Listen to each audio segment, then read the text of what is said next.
ನಮಸ್ತೆ ಸ್ನೇಹಿತರೆ, divine light spiritual academy YouTube ಚಾನಲ್ಗೆ ಸ್ವಾಗತ ಸುಸ್ವಾಗತ.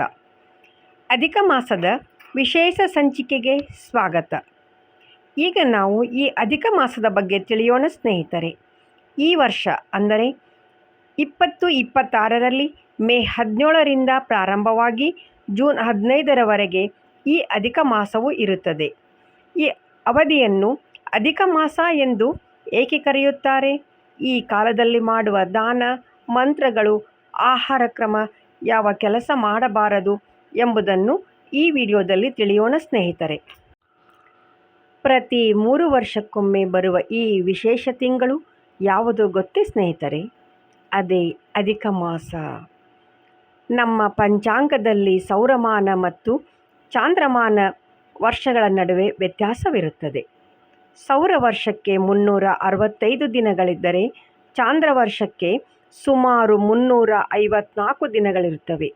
ಈ 11 ದಿನಗಳ ವ್ಯತ್ಯಾಸವನ್ನು ಸರಿದೂಗಿಸಲು ಪ್ರತಿ 32 ತಿಂಗಳು 16 ದಿನ ಮತ್ತು 8 ಗಂಟೆಗಳಿಗೊಮ್ಮೆ ಒಂದು ಹೆಚ್ಚುವರಿ ತಿಂಗಳನ್ನು ಸೇರಿಸಲಾಗುತ್ತದೆ.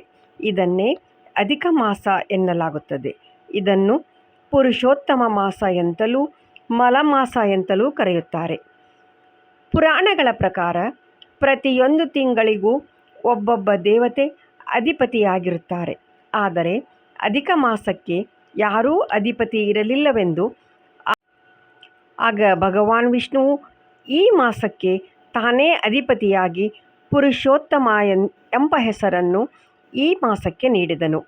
ಆದ್ದರಿಂದ ಇದನ್ನು ಅತ್ಯಂತ ಪವಿತ್ರ ಮಾಸವೆಂದು ಪರಿಗಣಿಸಲಾಗುತ್ತದೆ. ಈ ಮಾಸದಲ್ಲಿ ಮಾಡುವ ದಾನಗಳ ಮಹತ್ವದ ಬಗ್ಗೆ ತಿಳಿಯೋಣ ಸ್ನೇಹಿತರೆ. ಅಧಿಕ ಮಾಸದಲ್ಲಿ 33 ಸಂಖ್ಯೆಗೆ ವಿಶೇಷ ಪ್ರಾಮುಖ್ಯತೆ ಇದೆ. 33 ಅಪೂಪಗಳನ್ನು ಅಂದರೆ ಅಪೂಪ ದಾನ, ದೀಪದಾನದ ಜೊತೆಗೆ ನೀಡುವ ಸಿಹಿ, ಅತಿರಸ ಅಥವಾ ಕಜ್ಜಾಯ ಶ್ರೇಷ್ಠವಾದುದು. ವಿಶೇಷ ಮಂತ್ರಗಳು ಅಂದರೆ ಈ ಅವಧಿಯಲ್ಲಿ ಪಠನೆ ಮಾಡುವ ಮಂತ್ರಗಳ ಬಗ್ಗೆ ತಿಳಿಯೋಣ ಸ್ನೇಹಿತರೆ. ಓಂ ನಮೋ ಭಗವತೆ ವಾಸುದೇವಾಯ ಅಥವಾ ವಿಷ್ಣು ಸಹಸ್ರನಾಮ ಪಠನೆ ಮಾಡಬಹುದು. ಗೋಪಾಲಂ ಗೋಪರೂಪಿಣಂ ಗೋಕುಲೋತ್ಸವಮೀಶಾನಂ ಗೋವಿಂದಂ ಗೋಪಿಕಾಪ್ರಿಯಂ ಈ ಮಂತ್ರವನ್ನೂ ಸಹ ಪಠನೆ ಮಾಡಬಹುದು ಸ್ನೇಹಿತರೆ. ಈ ಅಧಿಕ ಮಾಸದಲ್ಲಿ ನಾವು ಸೇವಿಸುವ ಆಹಾರದ ಬಗ್ಗೆ, ಆಹಾರ ಕ್ರಮದ ಬಗ್ಗೆ ತಿಳಿಯೋಣ ಸ್ನೇಹಿತರೆ. ಆಧ್ಯಾತ್ಮಿಕ ಉನ್ನತಿಗಾಗಿ ಈ ಮಾಸದಲ್ಲಿ ಸಾತ್ವಿಕ ಆಹಾರ ಸೇವನೆ ಮತ್ತು ಏಕಾದಶಿ ಉಪವಾಸ ಮಾಡಬಹುದು. ಅಂದರೆ ಇಲ್ಲಿ ಸಾತ್ವಿಕ ಆಹಾರ ಸೇವನೆಗೆ ಪ್ರಾಮುಖ್ಯತೆಯನ್ನು ನೀಡಲಾಗಿದೆ. ಈಗ ದೀಪಾರಾಧನೆ.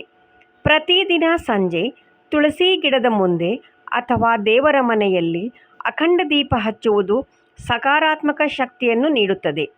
ತುಪ್ಪದ ದೀಪ ಹಚ್ಚುವುದು ಅತ್ಯಂತ ಶುಭಕರ.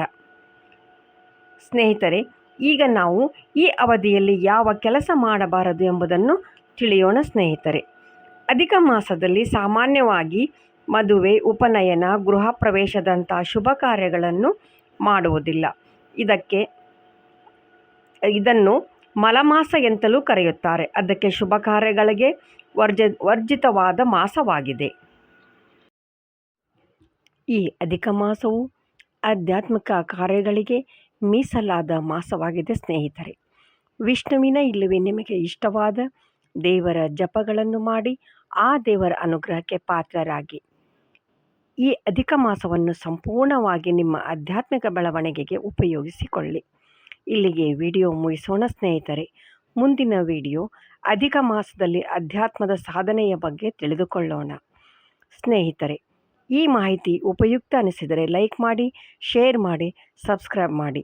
ನಿಮ್ಮ ಅನಿಸಿಕೆಗಳನ್ನು ಕಮೆಂಟ್ಸ್ ಬಾಕ್ಸ್ನಲ್ಲಿ ತಿಳಿಸಿರಿ.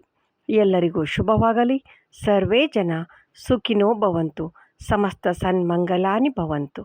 ಓಂ ಶಾಂತಿ, ಓಂ ಶಾಂತಿ, ಓಂ ಶಾಂತಿ.